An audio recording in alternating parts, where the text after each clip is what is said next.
여러분 안녕하세요. 방구석 리뷰룸의 시간입니다. 루마 퓨전 강좌 세 번째 시간인데요. 오늘은 개별 클립의 속성을 변경하는 방법과 멀티 레이어 개념과 활용에 대해서 알아보겠습니다. 제가 파일 앱 기능을 통해서 이 루마 퓨전의 내부 폴더 안에다가 미리 인터넷에서 다운받은 소스 영상을 이렇게 두 개 갖다 놓은 걸 알 수 있는데요. 지난 시간에 제가 특정 부분만 가져오는 기능 가르쳐 드렸죠. 고프로 홍보 영상에서 일부 부분만, 끝부분만 지금 선택을 해놨습니다. 이걸 한번 바로 가져와 볼게요. 자, 이렇게 끝부분 영상이 삽입이 된 걸 알 수 있습니다. 대략 어떤 영상인지 한번 보세요.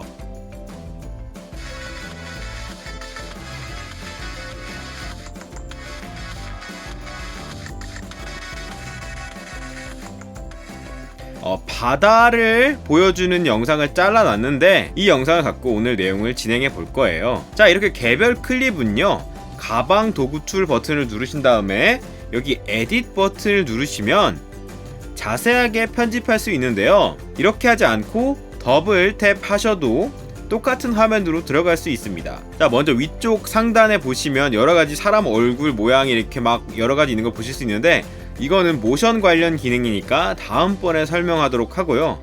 그 아래쪽에 있는 버튼 4가지 피라미드 모양 같은 아이콘이 하나 있죠? 눌러보시면 이렇게 좌우를 반전해주는 기능입니다. 그리고 이 옆에 있는 거 아주 많이 사용하실 기능이에요. 바로 이미지를 회전해주는 기능입니다. 영상이 이렇게 회전되는 걸 알 수 있죠? 이거 정말 많이 쓰시겠죠? 이 다음 버튼은 이 영상을 크게 키우거나 줄이거나 해도 다시 맞춰주는 기능인데요. 예를 들어서 이렇게 확대를 했어요. 그래서 이렇게 움직여주면 원래 있던 영상의 일부 부분만 이렇게 환하게 네모 박스가 쳐지는 거죠. 나머지 부분은 보여지지 않는 겁니다. 돌아가 볼까요? 어때요? 최종 영상이 바뀌었죠? 이렇게 쉽게 핀치 줌으로 확대를 하고 이렇게 끌어주면 영상의 일부분 프레이밍을 내 마음대로 해줄 수 있는 걸 알 수 있는데요. 이렇게 복잡하게 움직이다 보면 다시 원래대로 돌리고 싶다 라고 생각하시죠? 그럴 때 이 버튼을 누르시면 이렇게 딱 핏되는 걸 알 수 있습니다. 방금 제가 이렇게 간단하게 터치 조작으로 최종 화면 속의 이미지를 조작했었는데, 이거는 수치상으로 이렇게 포지션 XY로 X축 가로축의 위치는 이렇게 바꿔주는 것도 가능하고요. 또 Y축 위아래 위치를 이렇게 수치상으로 관리할 수도 있습니다. 그리고 아까 제가 핀치 줌으로 조정했었죠? 이 핀치 줌으로 조정했던 것도 이렇게 사이즈 탭으로 바꿔주는 게 가능합니다. 비율을 무시하고 그냥 가로만 늘릴 거예요 하면 이렇게 사이즈 X를 늘려주시면 그냥 가로가 쭉쭉 늘어나겠죠? 마찬가지로 나는 그냥 세로만 늘릴 겁니다 하시면 이렇게 해주시면 세로만 늘어나게 됩니다. 자, 아래쪽에 보시면 블렌딩이라는 항목이 있는데요. 블렌딩은 오파시티 값을 조정해주는 겁니다.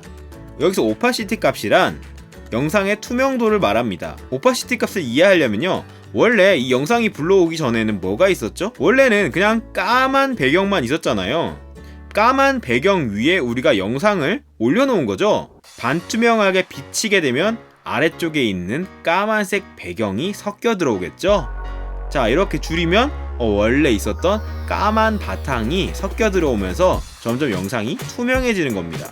이게 바로 블렌딩에 있는 오파시티 값의 이해 방법이에요. 세로 영상을 가로 영상 안에 채워 넣을 수도 있겠죠? 자, 제가 예전에 찍어둔 세로 영상을 한번 불러올게요. 지금 프로젝트는 가로 영상이기 때문에 이렇게 세로 영상을 가져오면 비율은 맞춰지되 좌우가 텅텅 비게 되는 걸 알 수 있어요. 이럴 때 개별 클립 조정을 해주면 가로 영상 안에 채워 넣을 수가 있겠죠? 예를 들어서 이렇게 사이즈를 쭉 늘려주면 여백이 없어지죠? 이렇게 해주면 세로 영상의 일부분이 확대된 거니까 결과적으로 가로 프레임 안에 꽉 차게 되는 거죠. 자, 이렇게 해서 재생을 해보면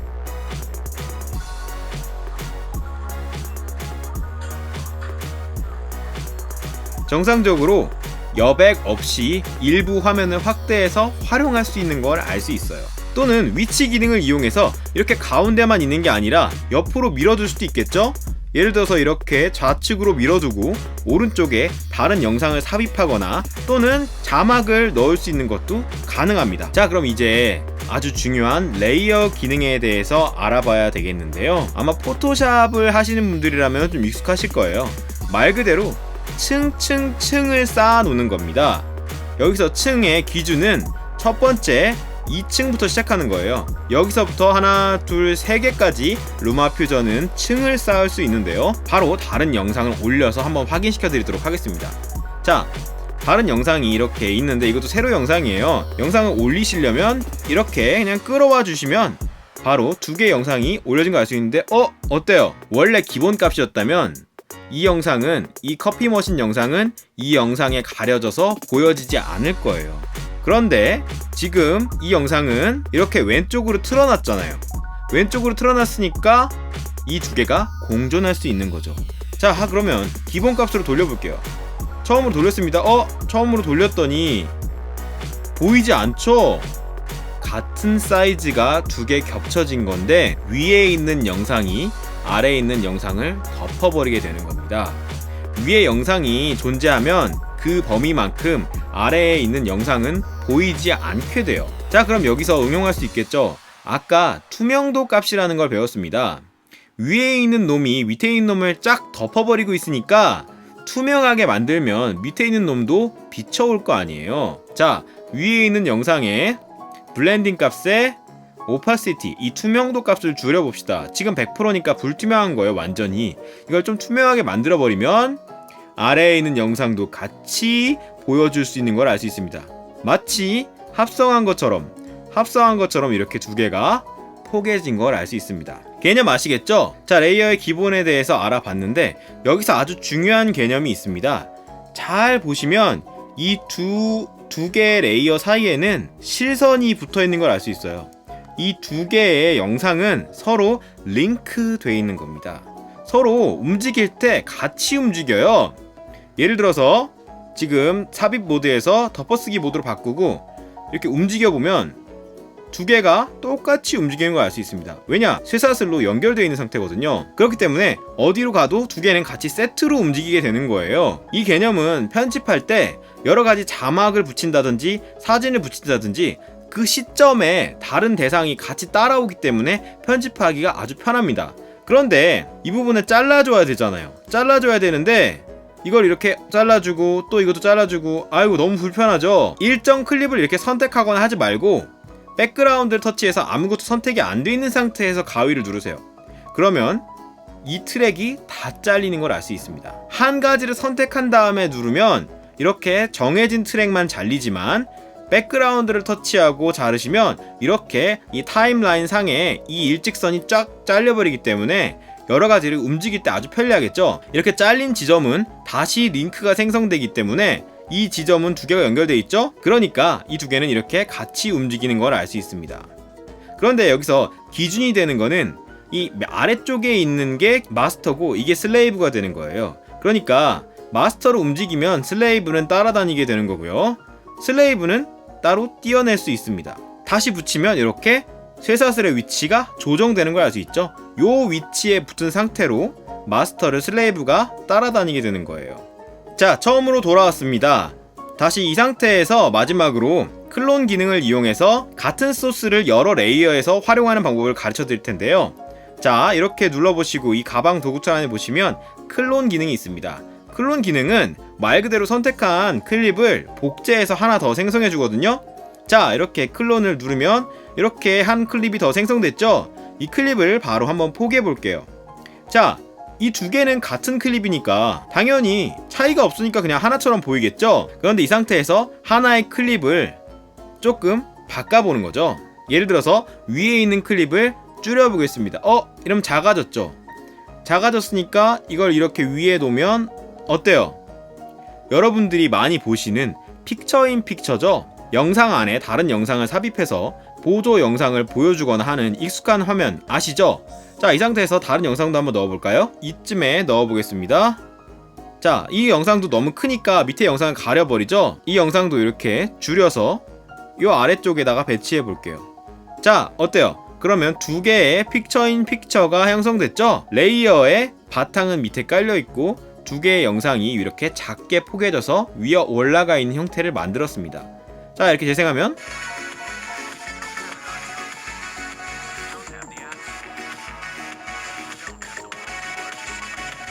이렇게 큰 화면과 자세한 화면 같은 거를 공존해서 보여줄 수가 있겠죠. 여러분들이 픽처인픽처를 활용해서 센스 있는 영상들을 만들어 볼 수 있습니다. 자, 이렇게 3개의 레이어를 보시면 다 이렇게 쇠사슬로 엮여 있는 걸 알 수 있어요. 그러니까 이렇게 덮어쓰기 모드인 상태에서 움직이면 3개가 다 움직이죠. 그런데 난 이렇게 3개가 움직이는 상태가 싫고 좀 따로 띄어서 좀 변경을 하고 싶어요 라고 생각하시면 이렇게 클립에 언링크 버튼을 누르세요. 언링크 버튼을 누르면 연결되어 있는 쇠사슬이 풀립니다. 이제 각자 개별로 조정해서 새로운 링크를 지어줄 수 있어요. 그러니까 타이밍을 조절하는데 아주 편리하겠죠? 이상으로 레이어 기능과 개별 클립의 속성을 변경하는 방법에 대해서 알아봤습니다. 아주 중요한 기능들이니까요. 잘 숙지하셔서 여러분의 영상에 도움이 되시기를 바랍니다. 감사합니다.